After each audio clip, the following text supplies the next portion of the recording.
Hello everybody and welcome to another episode of Peak Man Reviews. Today we have the commemorative edition of Generation 1 Optimus Prime. Now, those of you who've had Optimus Prime before, or indeed are even familiar with how he looks, can see the instant differences with the commemorative version. To start off, the trailer is, it's kind of when I say a sickly brown, I mean that the colour has been drained. It should be brown, I don't know what I'm talking about, grey. It's kind of a sickly grey. It's not the right colour. It's not far off, but it's just not quite right. As for the actual cab portion of Prime, obviously you've got the sawn off smokestacks. It's a little bit disappointing, but it's not too bad. And the somewhat more minor modification is the wheels. See, they just stick out a bit here. That's actually the modification for the release of Ultra Magnus, so that the cab connects into the trailer. They use the same Ultra Prime, and obviously I guess they were thinking ahead for Ultra Magnus's release as well, and they just incorporated that mould on. That I can live with. Smokestacks, a little bit annoying, but it's okay. Even the sickly trailer colour, it's not too bad. Okay, so Prime comes with quite a lot of kibble. Both the original version and the commemorative version as well do have quite a lot of kibble on them, which luckily fits nicely in the trailer, so you don't have to worry about that. What we'll begin by doing is just transforming the trailer. So you want to just pull out these the little stacks here. That gives it some balance. You then need to just lower the tail plate like that. That will quite comfortably fit a regular G1 size transformer. Heck, it even fits Optimus Prime's cab himself. I know it's full of stuff at the moment, so it doesn't go in, but it actually will fit Prime himself inside there. Not sure about a Masterpiece transformer. I haven't got one of those, aside from the Masterpiece Prime, which is way too big, but that's fine. So, it does have a practical use as well. Finally, you just press the top in. Something helps lift it from back there, and that folds down. So we take away some of the kibble that we don't need for this demonstration at the moment. Right to one side.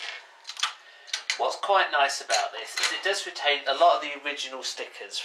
I say a lot of the original stickers, all of the original stickers from the original release of Prime, and it's kind of, this is where you start to get the.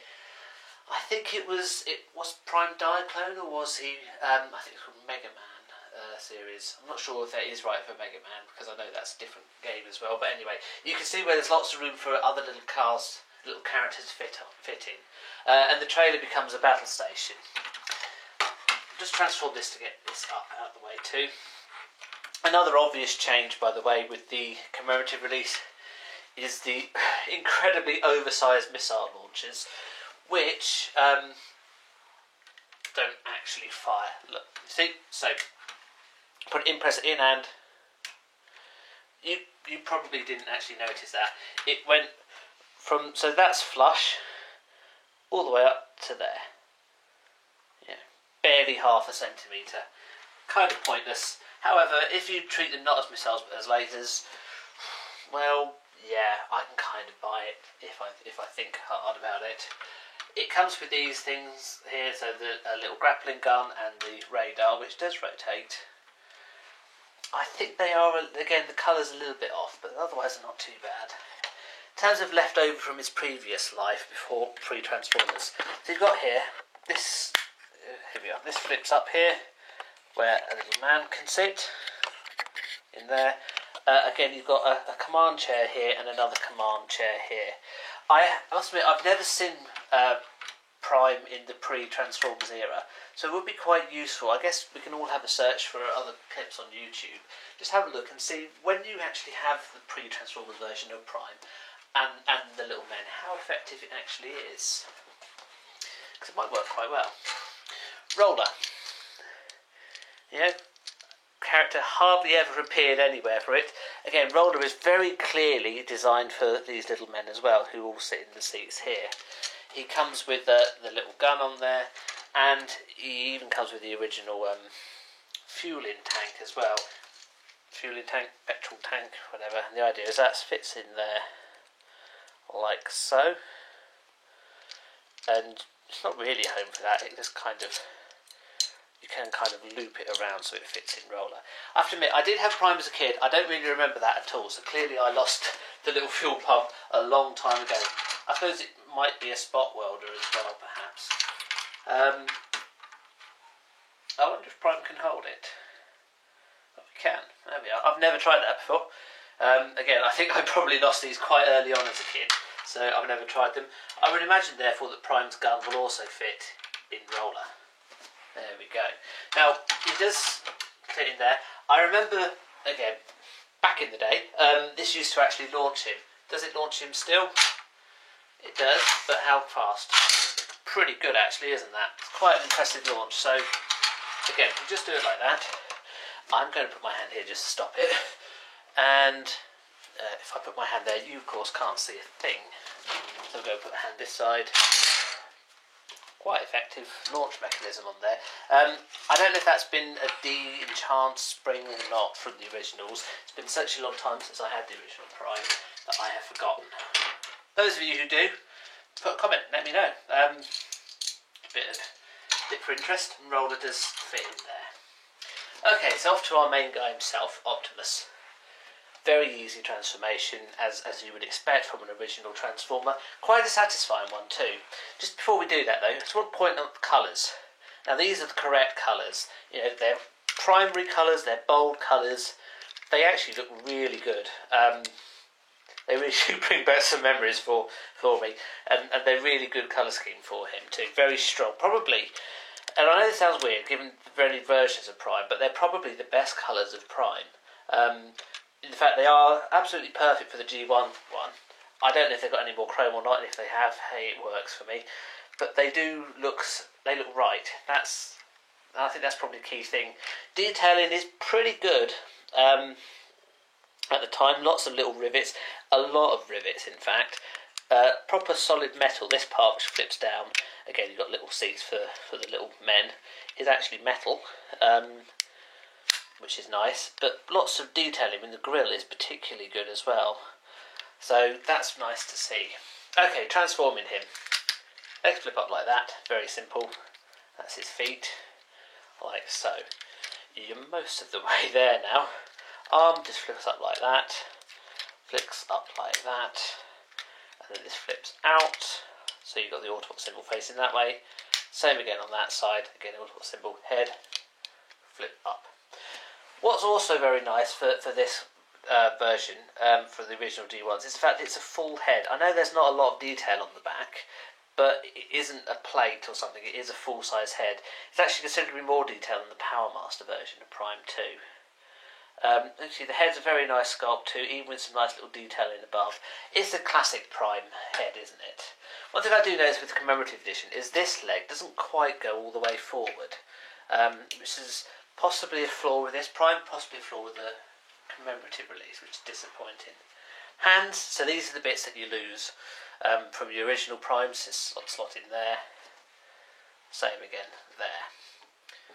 And finally, the gun. Now, I never realised this until somebody else on another video said it.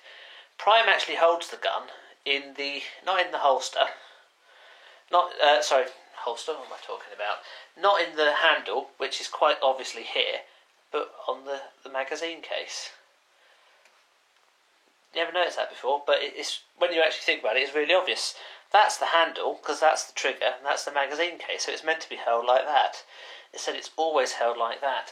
And unfortunately, and this is true on the original as well, I mean, these they have made slightly bigger, but the original, it barely fitted in. So he barely held his gun. They have made these slightly wider and this slightly longer on the commemorative release, so we can hold it. And there we are. That is Generation 1 commemorative release Optimus Prime. Now we'll just do our little size comparison. The original G1 version Megatron was very small, and Prime kind of dwarfed him. It's kind of chaotic today. Very unprepossessing character. Toy World released Hegemon, their version of Megatron.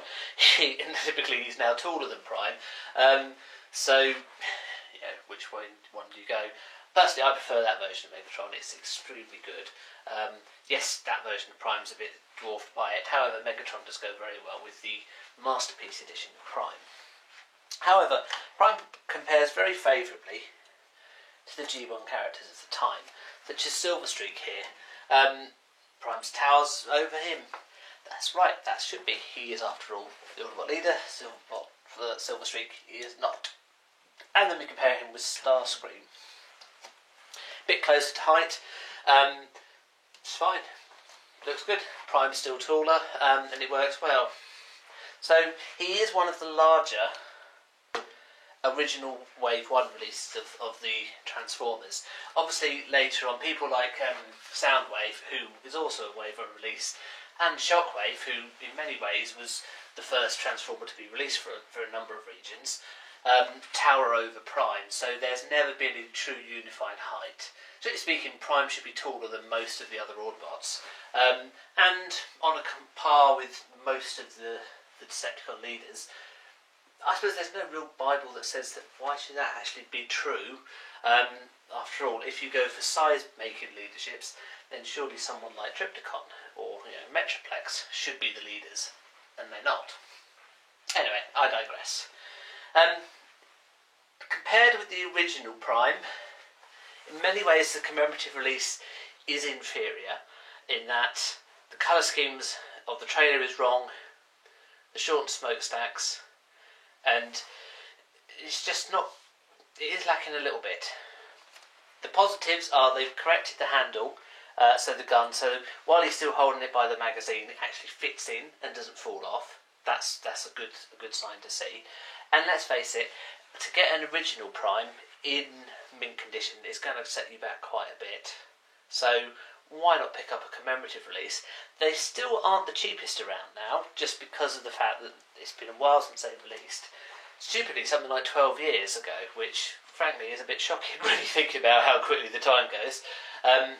But yeah, the commemorative release, it does give you an opportunity to have a complete version of Prime. So if, like me, you had Prime back in the day when you were a kid, and it's been broken and lost and chucked out or whatever, you can now get him again. And it's a good part of your collection. With the primary colour scheme, with the detailing, the level of detailing on the G1 character, he looks really good. Obviously, Masterpiece Prime remains the best version of Prime, but this retains the best classic version of Prime. And it feels like the original. It is obviously the original. I know it's a commemorative release, but it's still based on the original. So, yeah, it's Prime. What more can you say? What more do you need to say? Anyway, please leave me your comments and let me know what you think. Original, commemorative edition, there's Masterpiece, there's so many variants of Prime. Which one do you prefer the best? Power Master Prime, we reviewed him a while back, and good character. Probably not as good as this one. One thing I didn't say, and I've perhaps been a bit risk to say, articulation. Prime actually has knees. Very, very rare for a G1 character. Absolutely no need for him to have knees at all, because he doesn't use them in either mode. Well, he can use them in robot mode, so it's articulation that's given. And on an Autobot, that's extremely rare. Very few of them have articulated knees. There's not a lot you can do with them, it has to be said, because any position you move them in, other than kind of like that, even that unbalances him so much. You have him like that, but he actually does have articulated knees. The arms do have some movement like that by virtue of the transformation, and they do move like that. He actually has a very decent level of articulation for the time. I'd say probably more than decent. He's got elbows, he's got shoulders. His head doesn't move, but I say for the time that's extremely high level of articulation. I know a lot of the Autobots had a good arm articulation with an elbow and a shoulder, but he's got knee joint as well, and very few Autobots had that. Most of the Decepticons had nothing. They could swivel their arm about a bit at the shoulder. Starscream, who we saw earlier, is a classic example of that. He can go like that. But he's got no other articulation at all. So in that respect, Prime he's not as articulated as Soundwave, but he's pretty close. So that's just something that I hadn't mentioned before. And I think, while the battle station mode, the trailer, okay, it very rarely got used in the comics, it very rarely got moved in the TV series. Indeed, it spent most of its life disappearing. But for those, when you have the toy, it doesn't disappear, it's there. Does it serve a purpose? Well, it's nice to have, isn't it? It's nice to be able to see it there, and it does interact with the other Autobots. You have the launcher. The other guys can easily stand in it and not look too out of place. So it gives them somewhere to go to. Anyway, thank you very much for watching. Please leave your comments below, click on the other links, and we'll see you for the next episode. Thank you. Goodbye.